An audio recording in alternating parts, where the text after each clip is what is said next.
स्वागत है आप सभी स्टूडेंटों का जेएमबी स्टडी भारत में। तो आज हम स्टडी करते हैं अंगद सर के साथ कक्षा 9वीं की गणित के अध्याय 2 बहुपद का। ये बहुपद का पार्ट नंबर 6 है, जिसमें हम जानेंगे प्रश्नावली 2.3 के भाग 1 में प्रश्न क्रमांक 1 और 2 का संपूर्ण हल। जैसा कि आप देख रहे हैं, अध्याय 2 बहुपद भाग 6 प्रश्नावली 2.3 का भाग 1, जिसमें हम प्रश्न नंबर 1 और प्रश्न नंबर 2 को संपूर्ण रूप से हल करेंगे। ठीक है, चलिए तो हम स्टार्ट करते हैं प्रश्नावली का क्वेश्चन नंबर 1 का पहला क्वेश्चन। ठीक है, देखते हैं हम पहला क्वेश्चन हमें क्या दिया गया है। बताइए कि निम्नलिखित बहुपदों में से किस बहुपद का एक गुणनखंड x प्लस 1 है। हमें बताना है कि x प्लस 1 दिए गए इन बहुपदों में से किसका गुणनखंड है। जैसे पहला दिया बहुपद x cube plus 3x square plus x plus 1। Second बहुपद दिया है x के ऊपर 4 की घात प्लस x के ऊपर 3 की घात plus x square plus x plus 1। तीसरा बहुपद दिया है x के ऊपर 4 की घात plus 3x cube plus 3x square plus x plus 1। चौथा बहुपद दिया है x to the power 3 minus x square minus 2 plus root 2 into x plus root 2। ये चार बहुपद दिए गए हैं। हमें बताना है कि क्या x प्लस 1 इन चारों में से किसी का भी बहुपद है या नहीं है, हमें ये बताना है। तो हम किस प्रकार से सॉल्व करेंगे। सबसे पहले तो हम लिखते हैं question number 1, x cube plus x square plus x plus 1। पहला बहुपद हमें यही दिया है, हमने इसको लिख लिया। अब हम देखते हैं आगे। ठीक, हमें दिया गया है कि बहुपद पी ऑफ एक्स, इसको हमने पी ऑफ एक्स मान लिया पूरी को जो दिया गया है। पी ऑफ एक्स बराबर हमने माना एक्स के ऊपर 3 की घात plus x square plus x plus 1। इसको हमने समीकरण 1 दे दिया और हमने लिख लिया एवं क्या बताना, x प्लस 1 क्या इसका गुणनखंड है। ज्ञात क्या करना है, ज्ञात करना है कि x प्लस 1 क्या समीकरण 1 या दिए गए बहुपद का गुणनखंड है, गुणनखंड है या नहीं है, यही बताना ना हमें। तो गुणनखंड बताने के लिए शर्त क्या होती है, जो एक बहुपद दिया रहता है और उसमें किसी संख्या का भाग दिया जाता है या दूसरे बहुपद का भाग दिया जाता है, तो गुणनखंड ज्ञात करने के लिए हम शेषफल प्रमेय का प्रयोग करते हैं। अब शेषफल प्रमेय क्या कहता है, शेषफल प्रमेय तो ये कहता है कि जिस बहुपद में किसी दूसरी संख्या या दूसरे बहुपद का भाग दिया जाता है, तो जिस बहुपद का हम भाग देते हैं उस बहुपद को शून्य के बराबर करते हैं और उसमें हम x का मान निकालते हैं और x का मान आ जाता है तो उस दिए गए बहुपद में रख देते हैं x का मान, और x का मान रखने पर दिए गए बहुपद का मान शून्य आ जाता है। तो है क्या, दिए गए बहुपद का एक गुणनखंड होगा। जैसे हमें यहाँ दिया गया है x प्लस 1 क्या गुणनखंड है, x to the power 3 plus x square plus x plus 1। तो हम सबसे पहले क्या लिखेंगे, लिख लेंगे, इसीलिए x प्लस 1 का भाग देना है ना, तो बराबर हमने 0 कर लिया। तो हमें यहाँ से क्या मिलेगा, दैट इम्प्लाइज x बराबर प्लस 1 था, इस तरफ जाएगा तो माइनस 1 हो जाएगा, ये माइनस 1 हो गया। ठीक है, x का मान तो हमने माइनस 1 निकाल लिया। अब शेषफल प्रमेय लगाएंगे तो क्या कहेंगे, शेषफल प्रमेय क्या कहता है हमारे लिए। शेषफल प्रमेय के अनुसार शेषफल प्रमेय क्या कहता है, जैसे हमने लिखा समीकरण 1 पी ऑफ एक्स बराबर क्या था, समीकरण 1 अपना x to the power 3 plus x square plus x plus 1 ये दिया था। अब ये समीकरण 1 है। अब समीकरण 1 में x का मान रख दो। x का मान हमने क्या निकाला था, x का मान हमने माइनस 1 निकाला, तो इस शेषफल प्रमेय के अनुसार इसमें x का मान रख देते हैं, देखते हैं क्या आता है। So that employees P of x बराबर पी ऑफ माइनस 1 हो जाएगा। यहाँ मान रखते हैं, x का मान माइनस 1 रखा, पावर लगी 3 की, प्लस किया, x का मान माइनस 1 रखा, स्क्वायर लगाया, प्लस x का मान माइनस 1 रखा, प्लस 1।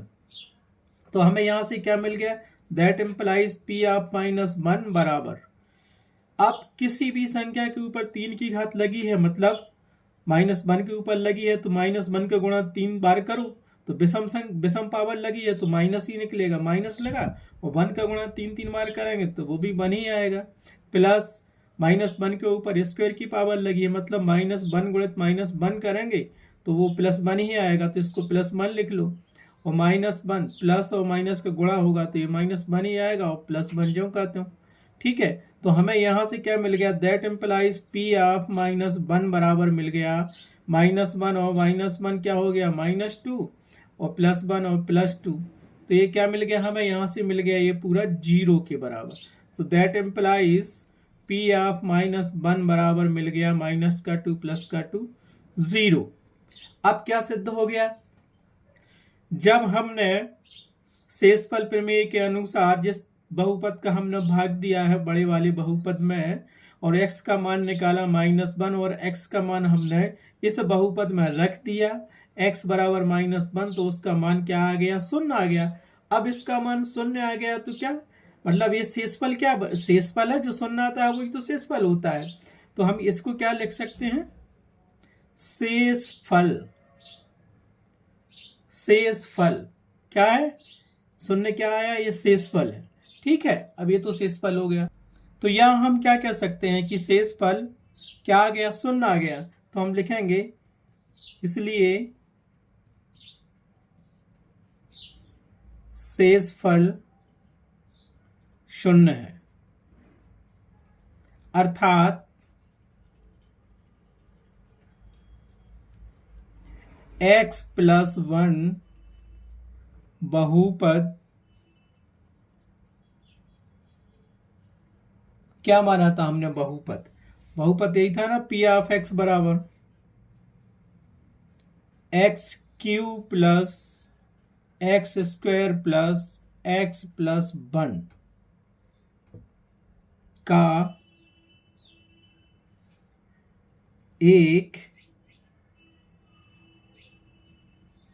गुणनखंड है।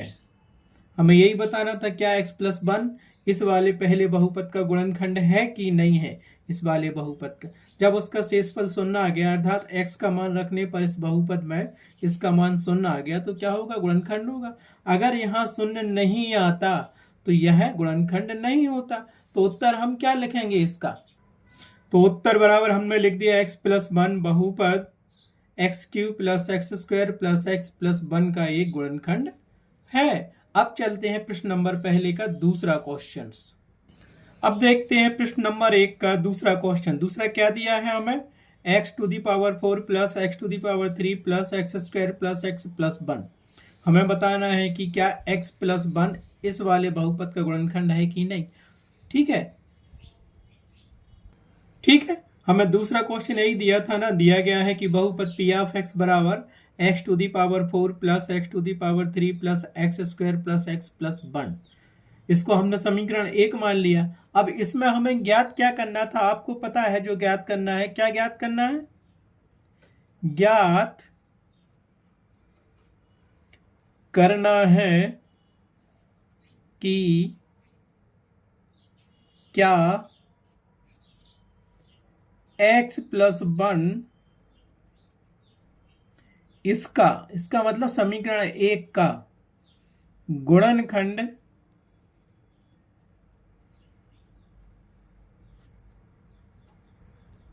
है या नहीं, यही बताना हमें इसमें इसका गुणनखंड है कि नहीं है। ठीक है, तो गुणनखंड होने की शर्त तो वही होती है, शेषफल प्रमेय का हम यूज करेंगे, इस संख्या का भाग देना हमें इस बहुपद में। तो जब जिसका भाग देते हैं जिस संख्या का या दूसरे एक बहुपद का दूसरे बहुपद में, तो जिसका भाग देते हैं उसको हम 0 के बराबर रखते हैं और उसका मान निकाल लेते हैं, और जो मान आता है वो इस बहुपद में रखेंगे। अगर इस बहुपद में ये मान रखने पर अगर उस बहुपद का मान 0 आता है तो दिया गया दूसरा वाला बहुपद इसका गुणनखंड होगा, अदरवाइज नहीं होगा। तो हम क्या करेंगे, शेषफल प्रमेय हमें क्या कहते, शेषफल प्रमेय तो हम बाद में ठीक है देखेंगे। उसके पहले देखते हैं, हमें x+1 का भाग देना है, इसमें बताना है कि x+1 क्या है, इसका गुणनखंड है समीकरण 1 का। तो हम लिखेंगे x प्लस 1 बराबर 0। सो दैट एम्प्लाइज x बराबर क्या मिलेगा, -1। यही किया था हमने पहले सवाल में, दूसरा भी बिल्कुल सेम वैसा ही करना है। अब लगा देते हैं शेषफल प्रमेय। शेषफल प्रमेय यही कहते हैं कि जिस संख्या का हम भाग देते हैं उसको शून्य के बराबर कर लो, उसका मान निकाल लो और जो दूसरा बहुपद उसमें रख दो मान उसका। इसीलिए शेषफल प्रमेय से शेषफल प्रमेय से क्या होगा, समीकरण 1 से हम क्या करेंगे, p ऑफ x बराबर हमें क्या मिला था, जो बहुपद दिया था x के ऊपर 4 की घात, ये दिया था plus x³ plus x² plus x plus 1, ये दिया। इसमें हम x का मान जो हमने निकाला ना यहाँ से, x बराबर -1 वो रख देंगे। तो यहाँ से मिलेगा जहाँ जहाँ x वहाँ उसका मान रख दो -1। ठीक है, x के ऊपर 4 की घात प्लस x के ऊपर 3 की घात तो -1 के ऊपर 3 की घात प्लस x² सो -1 का होल स्क्वायर प्लस x सो -1 और प्लस 1 जो का त्यों था। अब देखो यहाँ पे बात याद रखनी, अगर पावर सम है तो प्लस साइन माइनस का प्लस ही होता है और पावर ऑड है तो वही साइन रहता है। तो यहाँ पावर क्या है, सम है 4 है -1 के ऊपर, तो क्या आएगा यहाँ 1 ही आएगा, क्योंकि -1 का गुणा 4 बार करो तो क्या प्लस ही आएगा। अब यहाँ देखो -1 के ऊपर विषम पावर है 3 की, तो ये -1 ही आएगा। यहाँ देखो प्लस -1 के ऊपर सम पावर है तो इसका मान 1 ही आएगा। प्लस किया और ये -1 ज्यों का त्यों और +1 ज्यों का त्यों। तो इसको हम एक बार अच्छे से लिख लेते हैं। देखो p ऑफ -1 बराबर हमें क्या मिलेगा, +1 ज्यों का त्यों, ये -1 आएगा, ये +1 ज्यों का त्यों, प्लस माइनस का गुणा होगा तो -1 निकलेगा और ये +1 ज्यों का त्यों। तो प्लस साइन अलग कर लो और माइनस के अलग कर लो, तो यहाँ से हमें मिल गया दैट इम्प्लाइज p ऑफ -1 बराबर प्लस का 1 1 2 और 3, प्लस के 3 मिल गया, माइनस के कितने मिले 1 और 2। ठीक, so that employees p of -1 बराबर हमें क्या मिला 1। शेषफल क्या मिल गया हमें, सिर्फ शेषफल तो यही मिल गया, p ऑफ 1 बराबर p ऑफ -1 बराबर 1। ठीक है, क्या निकाला हमने, शेषफल 1 निकाला जो कि क्या है, शून्य नहीं है। अतः उत्तर में हम क्या लिखेंगे, क्योंकि शेषफल डज नॉट इक्वल टू 0,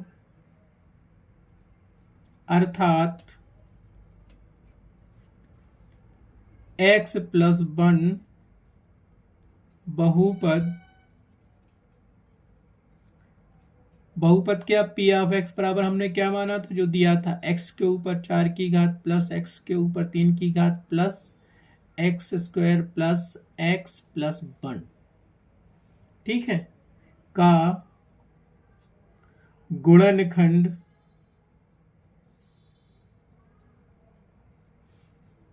क्या होगा या नहीं होगा, बताइए। गुणनखंड नहीं है। ठीक है, क्यों नहीं है, क्योंकि शेषफल यहाँ पे हमारे पास 1 आया है, ये शेषफल 1 आया, अगर शेषफल 0 आता तो गुणनखंड होता।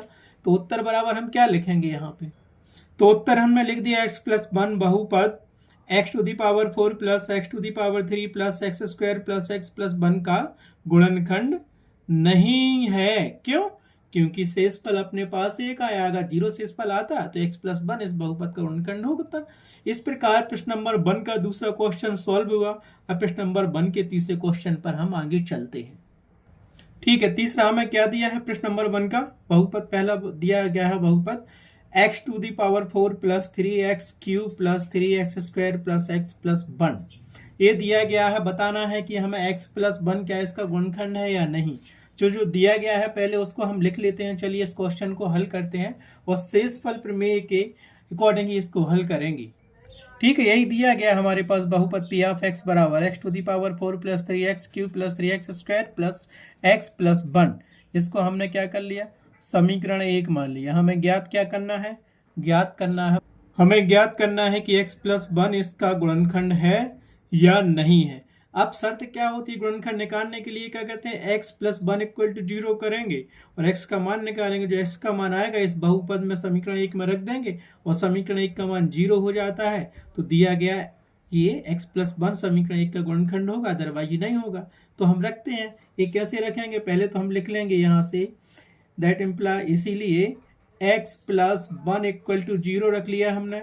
सो दैट इम्प्लाइज x बराबर मिल गया हमें -1, पहले और दूसरे क्वेश्चन की तरह -1 मिल गया हमारे पास।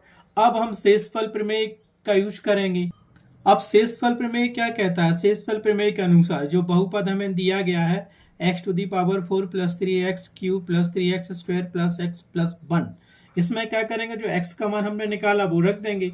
तो यहाँ से क्या मिल जाएगा हमें, that implies p of x का मान -1 = -1⁴ प्लस 3 × -1⁴ प्लस 3 × -1² प्लस -1 प्लस 1, जो जैसा दिया था, जहाँ जहाँ x था x का मान हमने -1 रख दिया। सो फिर से हमने किया दैट इम्प्लाइज p ऑफ -1 = एक बात याद रखना, अगर माइनस के ऊपर सम पावर रखी है तो उसका मान प्लस में ही आएगा और ऑड पावर रखी है तो उसका मान माइनस में ही आएगा। तो यहाँ सम पावर दी है तो -1 के ऊपर 4 की घात लगी है तो उसका मान 1 ही आएगा। प्लस किया, ये 3 जो का तुम लिखा, -1 के ऊपर 3 की पावर लगी है तो ये -1 ही आएगा। प्लस 3 जो का तुम रखा, -1 के ऊपर 2 की पावर लगी है जो कि सम है तो इसका मान 1 ही आएगा। प्लस किया, ये -1 ज्यों का त्यों, +1 ये ज्यों का त्यों। इसको सॉल्व करते हैं तो हमें क्या मिला, दैट इम्प्लाइज p ऑफ -1 = 1 ज्यों का त्यों, और 3 का गुणा -1 में होगा तो क्या आएगा, -3 आएगा। फिर 3 का गुणा 1 में होगा तो ये +3 आएगा। फिर प्लस का गुणा -1 में होगा तो ये -1 आएगा और ये +1 ज्यों का त्यों। तो प्लस माइनस को अलग अलग हम कर लेते हैं, तो यहाँ से हमें क्या मिलेगा, आप देखिए दैट इम्प्लाइज p ऑफ -1 = मिलेगा प्लस का 3 और प्लस का 1, 4 पहले लिख लिया और ये दिया था 1 प्लस का, तो कितना मिल गया, ये 5 हो गया, और माइनस का 3 और माइनस का 1, तो ये माइनस का हमें क्या मिल गया, 4 मिल गया। तो दैट इम्प्लाइज अब हमें इसका सॉल्यूशन क्या मिला, आप देख सकते हो, आपको स्पष्ट दिख रहा है यहाँ से, ये भी हमें मिलेगा बराबर 1, क्योंकि 5 में से 4 जाएगा तो 1 ही मिलेगा ना। और ये 1 क्या है, इसका शेषफल प्रमेय से शेषफल है, शेषफल है, और जो कि क्या है, जो कि शून्य नहीं है, शून्य नहीं है। इतना तो दिख रहा है कि हमने x का मान -1 इस बहुपद में रखा, दिए गए बहुपद में रखा, तो उसका मान क्या आया, 1 आ गया, ठीक है। अतः शेषफल बराबर नहीं है 0 के, अर्थात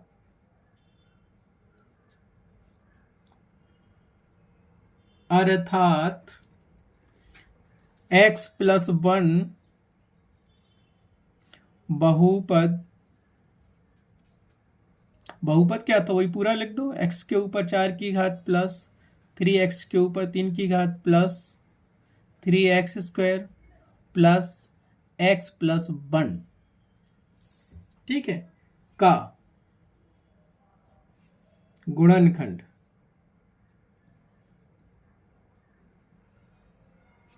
क्या है, नहीं है। क्यों नहीं है, क्योंकि शेषफल 1 या 0 आता तो इसका गुणनखंड होता।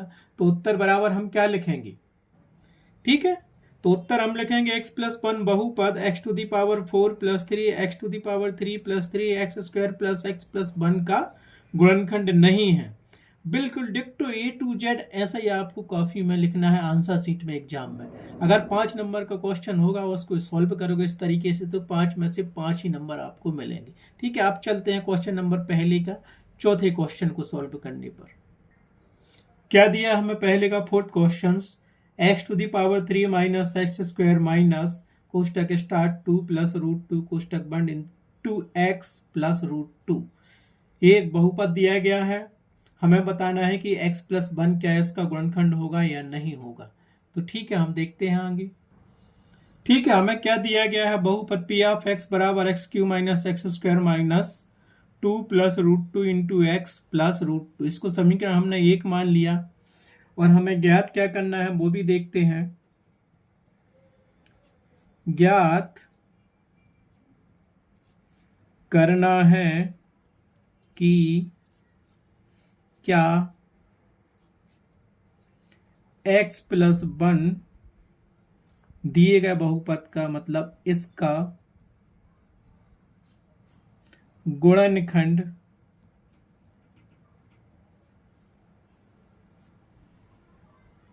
है या नहीं। यही बताना है, गुणनखंड है कि नहीं है। ठीक है, तो हम क्या करेंगे, सबसे पहले तो हम लिखेंगे अगर ये गुणनखंड है इसका तो x प्लस 1 बराबर 0 करेंगे, क्योंकि x प्लस 1 को सिद्ध करना है कि x प्लस 1 ही इस बहुपद का गुणनखंड है। तो हम क्या करेंगे सबसे पहले, इसीलिए x प्लस 1 बराबर 0 करेंगे। दैट इम्प्लाइज x की वैल्यू हम यहाँ से निकालेंगे तो ये -1 आ जाएगी, जैसे पहले दूसरे और तीसरे क्वेश्चन में हमने हल किया था, आ गया। अब जो x का मान आया है दिए गए बहुपद में, अगर उसका मान रखेंगे और उस बहुपद की पूरी वैल्यू शून्य हो जाती है, उसका मान शून्य आ जाता है -1 रखने पर, तो x प्लस 1 इससे दिए गए बहुपद का गुणनखंड होगा। और ये कैसे होगा, शेषफल प्रमेय से। शेषफल प्रमेय यही कहता है कि अगर इस बहुपद में जिस बहुपद का भाग दिया जाता है x प्लस 1 का, तो x प्लस 1 को 0 के बराबर रख दो और x का मान निकालो, जो मान आएगा इस ऊपर वाले बहुपद में रख दो, उसका मान शून्य आ जाता है तो गुणनखंड होगा, और नहीं आता शून्य तो गुणनखंड नहीं होगा x प्लस 1। ठीक है, यही मिला हमें शेषफल प्रमेय से। पी ऑफ एक्स बराबर क्या दिया था बहुपद, हमें यही बहुपद दिया था, x के ऊपर 3 की घात minus x square minus 2 plus root 2 into x plus root 2। तो इसमें जहां जहां x है वहां x का मान रख दो। क्या निकाला था, -1 रखते हैं मान। सो that implies A P of x का मान -1 रखा, बराबर किया, x का मान -1 रखा, पावर 3 की लगा दी, माइनस किया, x का मान -1 रखा, फिर पावर 2 की लगा दी, -2 प्लस रूट 2 ज्यों का त्यों इंटू एक्स का मान -1 रख दिया, प्लस रूट 2 ज्यों का त्यों कर दिया। ठीक है, हमने एक्स का मान रखा और कुछ नहीं रखा। अब इसको हल करते हैं, देखते हैं क्या आता है। पी ऑफ माइनस बराबर क्या मिलेगा, अब यहाँ -1 के ऊपर पावर विषम लगी है, और लगी है, तो इसका मान क्या आएगा, -1 ही आएगा। माइनस किया और -1 के ऊपर सम पावर लगी है, 2 की पावर लगी, इसका मान +1 आएगा, +1 लिख लो, माइनस ज्यों का त्यों लिख लो, और ये मल्टीपल कर दो इसमें, -1 का 2 में करो तो क्या आएगा, -2 आएगा, और ये -√2 हो जाएगा, 1 का गुणा किया ना, और प्लस √2 ज्यों का त्यों लिख दो। एक बार और इसको सॉल्व कर लेते हैं, तो -1 बराबर ये -1 ज्यों का त्यों, -1 ज्यों का त्यों, और ये माइनस माइनस तो बाहर निकला तो ये प्लस का मिल जाएगा 2, और प्लस का मिलेगा √2, और ये प्लस का √2 था ही। So that implies P of -1 equal to हमें मिलेगा -1 और -1 क्या होगा, -2, और ये +2 था ही आपके पास, √2 और √2 क्या हो जाएगा, 2√2 हो जाएगा। तो इसको हल करो, -2 और +2 क्या हो जाएगा आपके पास, यहाँ पे आप देख सकते हो, दिख रहा है आपको, स्पष्ट दिख रहा है। पी ऑफ -1 बराबर -2 और +2 कट गया तो हमारे पास बचेगा केवल 2√2। ये क्या निकाल लिया हमने, शेषफल, शेषी फल है ना जो, शेषफल, जो कि क्या है, जो कि 0 नहीं है। ठीक है, अतः आप क्या लिखेंगे, 0 नहीं है तो क्या करोगे, क्योंकि शेषफल बराबर नहीं है 0 के, अर्थात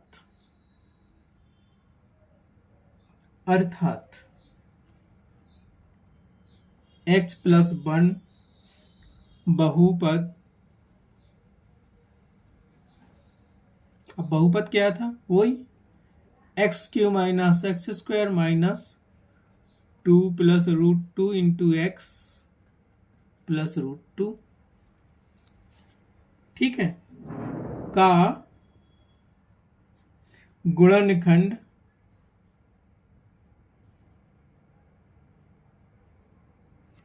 नहीं है। ठीक, क्यों नहीं है? क्योंकि शेषफल हमने निकाला तो 2√2 आया। अगर शेषफल यहाँ शून्य आता शेषफल प्रमेय के द्वारा तो x+1 दिए गए बहुपद का गुणनखंड होता। तो उत्तर बराबर हम क्या लिखेंगे? तो हमारे पास उत्तर आ गया x+1 बहुपद x⁻³ - x² - 2 + √2 × x + √2 का गुणनखंड नहीं है। क्यों नहीं है? क्योंकि शेषफल हमारे पास तो नहीं आया। शेषफल शून्य आता तो गुणनखंड होता, अदरवाइज गुणनखंड नहीं होता। तो इसका हमारे पास शेषफल 2√2 आया है, अर्थात यह गुणनखंड x+1 दिए गए बहुपद का गुणनखंड नहीं होगा। इस प्रकार प्रश्नावली 2.3 का प्रश्न नंबर 1 कंप्लीट हुआ। आप चलते हैं नेक्स्ट क्वेश्चन नंबर 2 पर। ठीक है, हमें ज्ञात क्या करना है? प्रश्न नंबर 2 का क्वेश्चन पहला। प्रश्न नंबर 2 क्या कहता है? गुणनखंड प्रमेय लागू करके बताइए कि निम्नलिखित स्थितियों में से प्रत्येक की स्थिति में g(x), p(x) का एक गुणनखंड है या नहीं है। ठीक है, हमें दो कंडीशन दी है। g(x) बराबर क्या दिया है? x+1 और p(x) बराबर क्या दिया है? 2x⁻³ + x² - 2x - 1। हमें बताना है कि क्या gx इस px का गुणनखंड होगा। सेम पहले क्वेश्चन ही की तरह है, सिर्फ अंतर इतना है कि यहाँ पे gx दिया है और px तो हम मानते ही थे। ठीक है, और gx बराबर x+1 ही दिया है ना। तो वैसा ही करना है हमें गुणनखंड प्रमेय का उपयोग करके, शेषफल थ्योरम का उपयोग करके। सम कंडीशन हमें दिया क्या गया है कि g(x) बराबर x+1, p(x) बराबर 2x⁻³ + x² - 2x - 1 का गुणनखंड है कि नहीं। कंडीशन तो वही दी है, गुणनखंड दिया है। शेषफल प्रमेय क्या कहता है? अगर एक बहुपद में दूसरे बहुपद का भाग दिया जाता है तो जिस बहुपद का भाग दिया जाता है उसको 0 के बराबर करते हैं। जैसे यहाँ gx बराबर हमें क्या दिया गया है? x+1, तो इसको हम लिखेंगे इसीलिए g(x) बराबर x+1, 0 के बराबर कर लो तो यहाँ से मिलेगा x+1 बराबर 0। सो दैट इम्प्लाइड x की वैल्यू हमें क्या मिल गई? +1 था, इस तरफ जाएगा तो -1 मिल गया। अब x का मान तो हमने निकाल लिया। अब शेषफल थे वो क्या कहते हैं? जो x की वैल्यू तुम निकालोगे वो दिए गए बहुपद में रख दो। अगर उसका मान 0 आता है तो सेटिस्फाई हो जाएगा कि x+1 उस बहुपद का गुणनखंड होगा, और 0 नहीं आता है तो वह उसका गुणनखंड नहीं होगा। ठीक है, तो हम क्या करेंगे? अब लिखते हैं आगे। इसीलिए गुणनखंड प्रमेय के द्वारा p(x) बराबर हमें क्या दिया है? 2x⁻³ + x² - 2x - 1। इसमें क्या क्या जहां जहां x दिया है वहां पे x की वैल्यू रख दो जो हमने निकाली -1। तो क्या मिलेगा हमें? दैट इम्प्लाइज p(-1) बराबर 2, x की वैल्यू -1 पावर 3 की प्लस x की वैल्यू -1 पावर 2 -2 और x की वैल्यू -1 और -1। ठीक है, सो दैट इम्प्लाइज p(-1) बराबर हमें क्या मिलेगा? 2। और हम पहले ही बता चुके हैं अगर किसी भी संख्या के ऊपर अगर पावर ऑड होती है तो वही साइन आता है जो संख्या में दिया गया हो। -1 दिया तो ये -1 ही आएगा। -1 का 3 बार मल्टीपल करेंगे तो -1 ही आएगा। प्लस किया और -1 के ऊपर ऑड पावर लगी, सम पावर लगी है इवन, तो उसका मान प्लस में आएगा। साइन चेंज हो जाता तो +1 आया। -2 जो का तो हुआ और -1 ये दिया है, गुणा करेंगे तो क्या होगा? माइनस माइनस प्लस हो जाएगा तो ये प्लस का 2 हो गया और ये माइनस का 1 जो का तो। ठीक है, अब क्या करो? प्लस साइन और माइनस साइन अलग अलग कर लो। तो -1 बराबर p(-1) बराबर ये क्या मिलेगा हमें? -2 + 1 और +2 क्या हो जाएगा? 3 और ये -1 जो का तो दैट इम्प्लाइज कर लो यहाँ से p(-1) बराबर हमें क्या मिला? ये -3 और +3। -3 +3 कट गए या +3 में से -3 गए तो उसकी वैल्यू कितनी आ गई? 0। तो यहां तुम लिख सकते हो दैट इम्प्लाइज p(-1) बराबर 0। ये क्या है हमारे पास? शेषफल। यहाँ लिख भी सकते हो, शेषफल ना लिखो तो कह दो जो मान रखने पर 0 आया, जो कि क्या है, जो कि 0 है। और गुणनखंड होने की शर्त क्या होती है गुणनखंड प्रमेय से, जो हम मान निकालते हैं x का, जो मान निकालेंगे वो मान उस बहुपद में रख देंगे और उस बहुपद का मान 0 आ जाता है, तो दिया गया g ऑफ x गुणनखंड होगा p ऑफ x का। तो क्या लिखोगे तुम यहाँ पर, क्या लिखोगे, अतः g of x equal to x plus 1 comma p of x equal to 2x cube plus x square minus 2x minus 1 का एक गुणनखंड है। तो उत्तर बराबर यहाँ लिख सकते हो, उत्तर लिखना है क्योंकि जी एक्स पी एक्स के रूप में पूछा है उसने। तो यहां हम लिखेंगे G of X P of x का गुणनखंड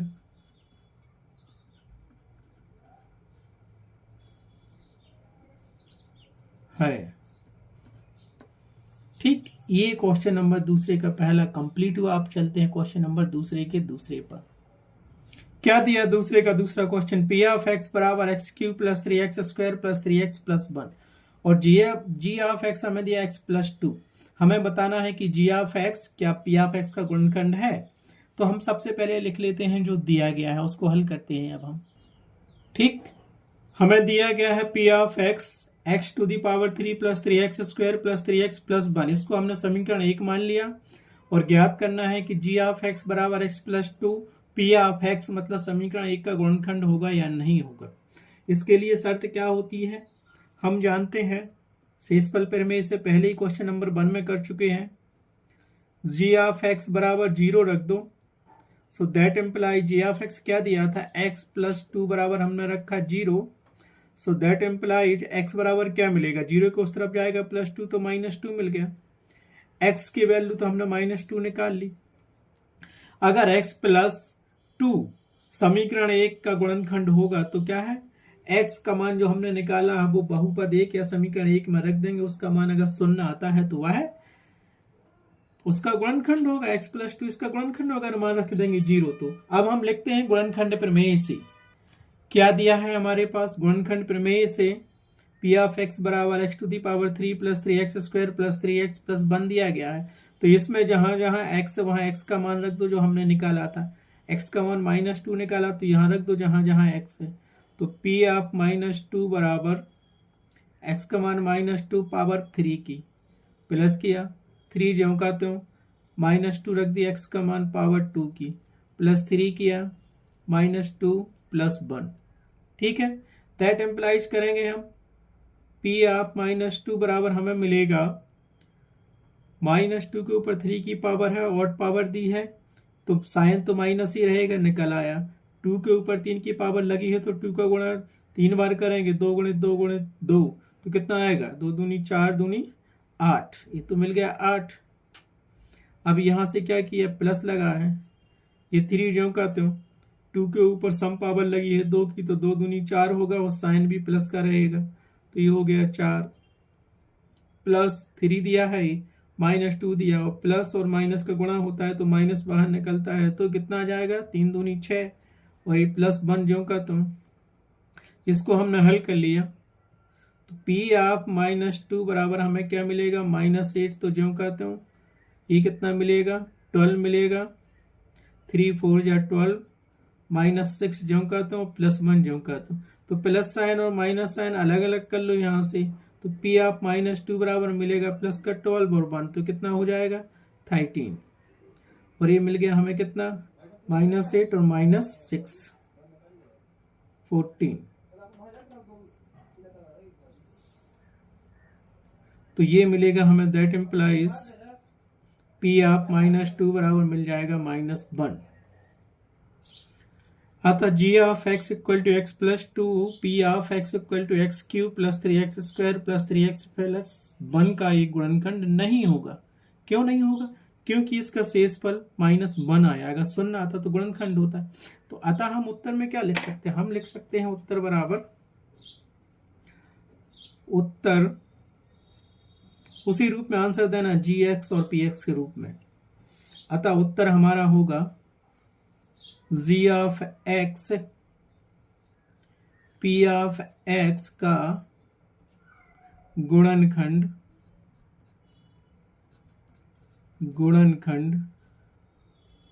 नहीं है।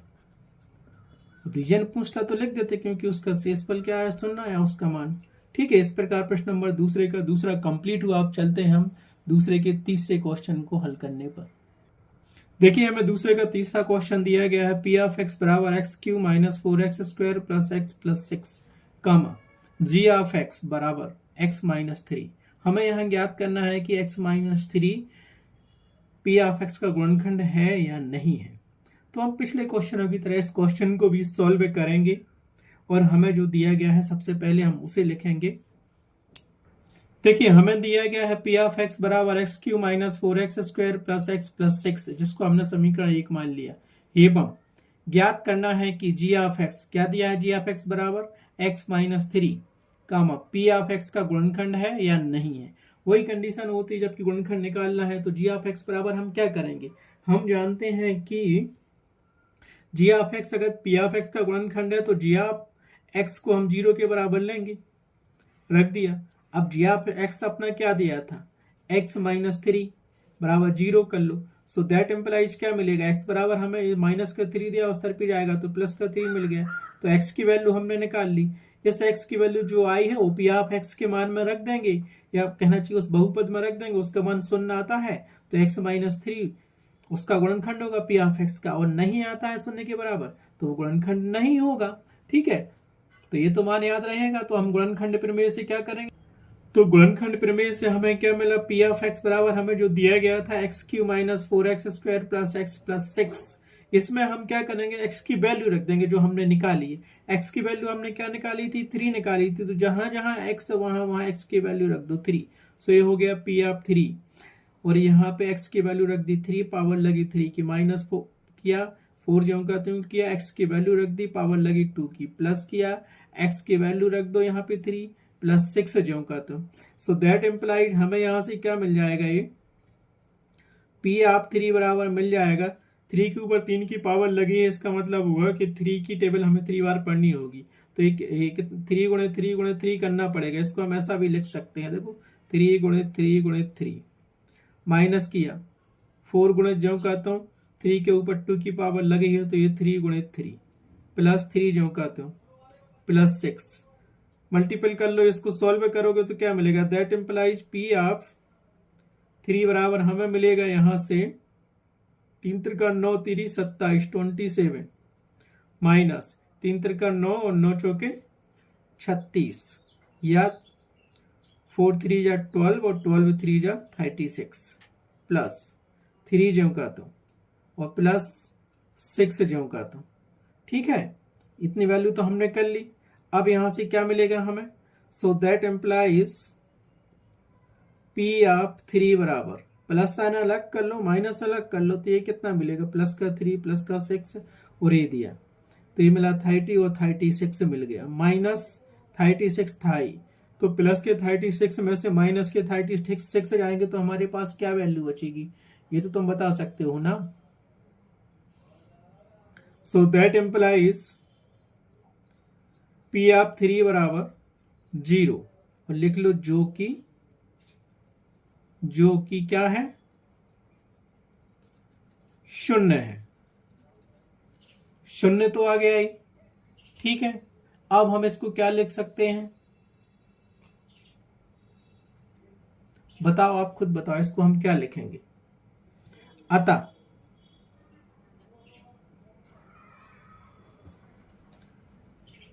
जी ऑफ एक्स बराबर क्या था, x माइनस 3,